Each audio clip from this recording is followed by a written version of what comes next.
Hello, नमस्ते इयत्ता 10वी. आज आपल्याला सुरुवात प्रमेय करायची आहे. बघा मग समृद्ध त्रिकोणांच्या क्षेत्रफळांचं प्रमेय पाहूया बाळांनो. मी शिकवलेलं आवडत असेल तर लाईक करत चला, शेअर करत चला, सबस्क्राईब करत चला आणि कमेंट्स मध्ये तुमच्या काय असतील ते शंका मला विचारत चला. आज सराव संच 1.3 मध्ये एक गणित राहिलेलं आहे. आधी आपण प्रमेय पाहू, नंतर ते गणित पाहू. बघा प्रमेय काय सांगितलेले, दोन समृद्ध त्रिकोणांच्या क्षेत्रफळांचं प्रमेय. दोन समृद्ध त्रिकोण म्हटल्यानंतर दोन समृद्ध त्रिकोण आले. दोन मग कशा बरोबर असतं, दोन त्रिकोण समरूप असतील तर त्यांच्या क्षेत्रफळांचं गुणोत्तर हे त्यांच्या भुजांच्या वर्गांच्या गुणोत्तरा एवढे असते असं सांगितलेलं आहे. बघा मग हे दोन समृद्ध त्रिकोणांच्या क्षेत्रफळांचं प्रमेय. हे दोन त्रिकोण काढलेले आहेत आपण. ABC समृद्ध त्रिकोण, PQR काढलेला आहे. याच्यावर लंब, कारण कोणत्याही त्रिकोणाचं क्षेत्रफळ 1/2 गुणिले पाया गुणिले उंची याच्यावरच डिपेंड असतं आणि त्याचा वापर आपल्याला इथं करावा लागणार आहे, म्हणून तिथं उंची काढून घेतलेली आहे बाळांनो. बघा आता काय सांगितलंय, दोन समृद्ध त्रिकोणांचं क्षेत्रफळ. दोन त्रिकोण कुठले काढलेत, ABC समृद्ध त्रिकोण, PQR. मग काय म्हणायचं, पक्ष मध्ये काय लिहू शकतो आपण, त्रिकोण ABC समरूप त्रिकोण PQR. बरोबर का, दोन समरूप त्रिकोण इथं लिहिलेले आहेत.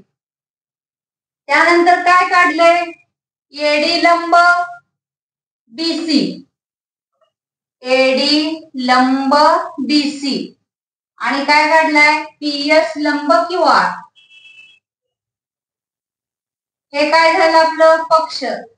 आता साध्य करून काय दाखवायचं आपल्याला, दोन त्यांचं गुणोत्तर म्हणजे दोन समरूप ह्या त्रिकोणांचं गुणोत्तर. आणि एक लक्षात असू द्या बाळांनो, जेव्हा दोन त्रिकोण समरूप दाखवले जातात तेव्हा A चं माप आणि P चं माप एकरूप असतं, B चं माप आणि Q चं माप एकरूप असतं, C चं आणि R चं माप एकरूप असतं.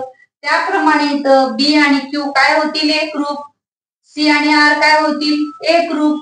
A आणि P काय होतील, एकरूप. हे लक्षात असू द्या. बघा आता साध्य काय लिहायचंय आपल्याला, साध्य लिहायचं आहे ह्या दोन त्रिकोणांचं गुणोत्तर. गुणोत्तर म्हणजे आपण छेदात लिहितो, एरिया ऑफ त्रिकोण ABC छेद एरिया ऑफ त्रिकोण PQR बरोबर. तरच्या पुढे काय आहे आपलं प्रमेय, तर त्यांचे गुणोत्तर संगत भुजांच्या. आता संगत भुजा आपण कशा मांडतो, समजा आपण त्रिकोण ABC इथंच मांडून देते, समरूप त्रिकोण PQR घेतला. इथे संगत भुजा कसं लिहू शकतो, AB छेद PQ, BC छेद QR, AC छेद PR असं लिहू शकतो. त्याला काय म्हणायचं, संगत भुजा. मग याच्याप्रमाणे ते लिहायचं. काय येणार पहिल्यांदा, AB चा वर्गाच्या प्रमाणात म्हणजे AB चा वर्ग, इथं PQ चा वर्ग, दुसऱ्या दोन बाजू BC चा वर्ग, तिथं QR चा वर्ग बरोबर बरोबर. लास्टच्या दोन बाजू AC चा वर्ग छेद इथं PR चा वर्ग. याप्रमाणे हे साध्य करून दाखवायचं आहे आपल्याला. आता सिद्धता लिहित असताना बघा, याच्यामध्ये रचना वगैरे काही केलेली नाही. सिद्धता लिहित असताना काय करायचंय, कोणत्याही त्रिकोणाचं क्षेत्रफळ काढत असताना आपण कसं काढतो, कोणत्याही त्रिकोणाचं क्षेत्रफळ काढत असताना त्यांचा पाया गुणिले उंची. मग एरिया ऑफ त्रिकोण ABC छेद एरिया ऑफ त्रिकोण PQR यांचं क्षेत्रफळ काढत असताना 1/2 पाया गुणिले उंची, 1/2 पाया गुणिले उंची. खालचं वरती 1/2 कॅन्सल होईल म्हणून लिहित नाही. याचा पाया BC, याचा पाया सॉरी याची उंची AD, पाया गुणिले उंची आपण बघितले ना गुणधर्म आधी. त्यानंतर याचा पाया QR गुणिले उंची पीएस, हेच स्वतंत्र लिहू शकतो. बीसी छेद क्यू आर गुणिले एडी छेद पीएस. याला काय देऊया आपण? एक आकडा. आता बघा, हे दोन समरूप त्रिकोण दाखवलेले आहेत. काय करायचं? या दोन त्रिकोणाचा विचार करायचा. कुठल्या दोन त्रिकोणाचा विचार करायचा? तर या दोन त्रिकोणाचा स्वतंत्रपणे विचार करायचा. या दोन त्रिकोणाचा, या दोन त्रिकोण काय दाखवायचे? समरूप दाखवायचे बाळांनो. समरूप कुठल्या कसोटीनुसार दाखवता येतील? कारण बी आणि क्यू त्यांनी दिलेलाच आहे. हे दोन त्रिकोण समरूप आहेत, याचा अर्थ बी आणि क्यू एकरूप आहे. त्यानंतर डी आणि एस काय आहे? 90, प्रत्येकी 90 अंश. म्हणजे हे दोन कोण एकरूप आहेत? म्हणजे कोको कसोटीनुसार हे दोन त्रिकोण काय होतील? एकरूप होतील. बघा कशा कशाचा, कोणत्या दोन त्रिकोणाचा विचार करायचा? एबीडी त्रिकोण एबीडी व त्रिकोण पीक्यूएस मध्ये काय काय दाखवायचं आपल्याला? कोण बी एकरूप, कोण क्यू. म्हणजेच कोण एबीडी एकरूप, कोण पीक्यूएस. कारण हे दिले पक्ष मध्ये आहे, याचा अर्थ पक्ष लिहिलं तरी चालते, इथं पक्ष म्हटलं तरी चालते, काय प्रश्न येत नाही. त्यानंतर ए डी बी आणि पी एस क्यू प्रत्येकी 90 अंश. कोण ए डी बी एकरूप, कोण पी एस क्यू काय झाले? प्रत्येकी 90 अंश. बरोबर की नाही? म्हणून कोणते दोन त्रिकोण? त्रिकोण ए बी डी समरूप त्रिकोण पी क्यू एस. कोणती कसोटी? कोको कसोटी नुसार एकरूप झाले की नाही? पुन्हा आपण काय करायचं? याच्या बाजू मांडायच्या. कोणत्या बाजू मांडायच्या? कडेच्या दोन. एडी छेद काय येणार इथं? पीएस बरोबर या दोन बाजू ए बी छेद पी क्यू. याला काय द्यायच्या? प्रमाणात बाजू. लाकडा काय देऊया? 2 दिला का नाही? 2. मग बघा आता याच्या नंतर आपल्याला काय दिलेलं आहे? तर हे दोन त्रिकोण समरूप दिलेले आहेत का नाही? ते दोन त्रिकोण समरूप लिहून त्यांच्या बाजू लिहिणं गरजेचं आहे. त्यानंतर ते करूया. काय करायचं? त्रिकोण हे स्टेप बाय स्टेप लक्षात ठेवा. सिद्धता लिहिताना पाया गुणिले उंची याचा वापर केला. या स्वतंत्र दोन त्रिकोणांचा कसोटीनुसार समरूप दाखवले.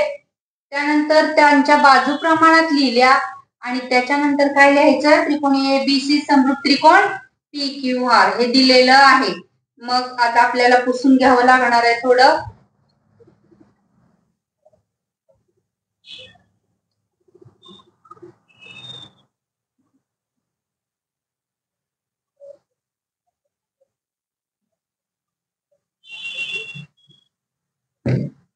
काय इथं? बीसी छेद क्यू आर. परंतु त्रिकोण ए बी सी समरूप त्रिकोण पी क्यू आर दिले, म्हणून याच्या बाजू कशा मांडणार? ए बी छेद पी क्यू बरोबर लिहिले का नाही? इथं बीसी छेद क्यू आर बरोबर कडेच्या दोन बाजू एसी छेद पी आर. बरोबर की नाही? ए बी छेद पी क्यू, बी सी छेद क्यू आर आणि एसी छेद पी आर. आता बघा 1 व 2 चा विचार करता एरिया ऑफ ट्रायंगल असं घेतलं आपण. एरिया ऑफ त्रिकोण ए बी सी छेद एरिया ऑफ त्रिकोण पी क्यू आर. काय लिहिलेलं आपण? बीसी छेद क्यू आर गुणिले. आता 1 व 2 चा विचार करता बघा, इथं एडी छेद पीएस आहे, इथं पण एडी छेद पीएस आहे. याचा अर्थ ह्या एडी छेद पीएस बरोबर बीसी छेद क्यू आर लिहू शकतो किंवा एबी छेद पीक्यू लिहू शकतो. मग इथं एडी छेद पीएस आहे त्याच्याऐवजी काय लिहूया बीसी छेद इथं काय लिहूया क्यू आर. बीसी छेद क्यू आर काय लिहायचं एक व 2 वरून. मग काय होईल बीसी चा वर्ग छेद क्यू आर चा वर्ग होईल का नाही. इथं याप्रमाणे सगळ्या बाजू तयार करून घेतात येथील प्रत्येक स्वतंत्र सिद्ध करण्याची गरज भासणार नाही. म्हणून काय येणार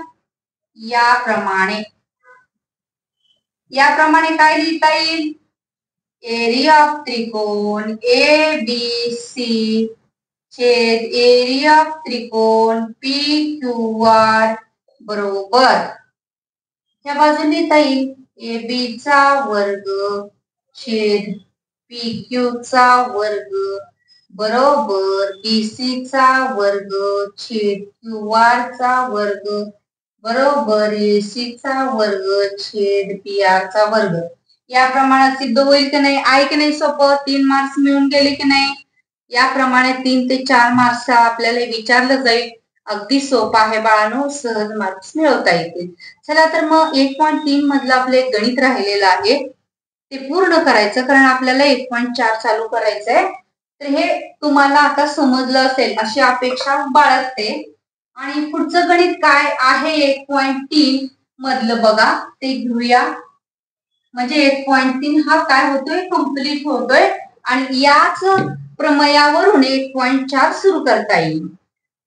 सांगितले आकृती त्रिकोण ए बी सी मध्ये बाजू बीसी वर डी हा बिंदू असा आहे की कोण ए बी सी आधी आकृती काढून घ्यायचं त्रिकोण ए बी सी हा ए बी सी आणि इथं हा डी बिंदू असं दाखवलाय की हा ए डी सी आणि हा बी ए सी हे दोन कोण काय होतील एकरूप समान मापाचे हे कोण तयार होतील असा डी बिंदू इथे घेतलेला आहे. कळालं ना. मग तर सिद्ध काय करायचंय आपल्याला इथं सीए चा वर्ग बरोबर काय दाखवायचं सीबी गुणिले सीडी सीबी गुणिले सीडी हे सिद्ध करून दाखवायचंय. त्रिकोण ए बी सी मध्ये कोण ए बी ए सी बरोबर कोण ए डी सी हे आपल्याला कशामध्ये दिलेलं आहे गणितामध्ये दिलेलं आहे. बीएसी आणि एडीसी हे समान मापाचे कोण आहेत. तर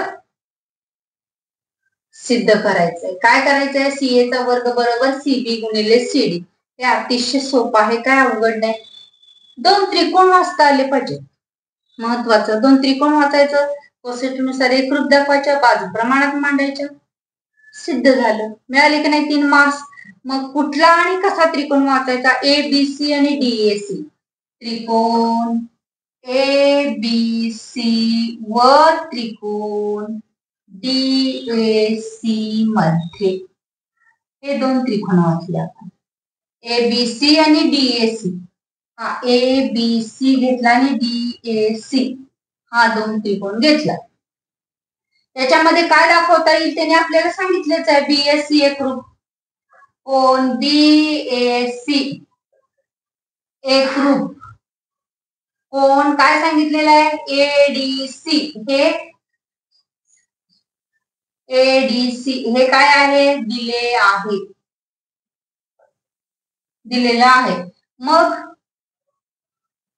काय दुसरा कोणता कोण सी हा कॉमन कोण घेऊया म्हणजेच कसा वाचता येईल बीसीए एकरूप कोण डीसीए सामायिक कोण दोन्ही मध्ये असणारा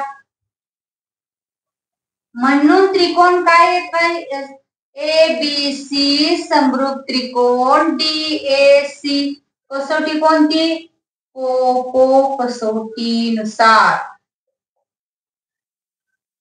हे दोन त्रिकोण काय झाले बाळांनो एकरूप आपल्याला इथं बाजू कोण कशा कशाची गरज आहे, सीए ची. तर इथं कुठली होती, इथं ही घेऊया, म्हणजे ही आली सीए.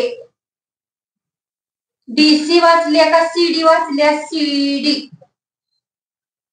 बरोबर. पुन्हा कशाची गरज आहे इथं, बीसी म्हणजे सीबी, सीबी. आणि इथं सीए. करा तिरकस गुणाकार, सीए चा वर्ग बरोबर सीबी गुणिले सीडी. झालं का नाही सिद्ध? एवढ्यासाठी आपल्याला बाळांनो किती मार्क्स मिळाले? 3 मार्क्स मिळाले. आहे ना सोपं? थँक्यू. लाईक करा, शेअर करा, सबस्क्राईब करा, अभ्यास चांगला करा आणि आउट ऑफ मार्क्स मिळवा. थँक्यू बाळांनो.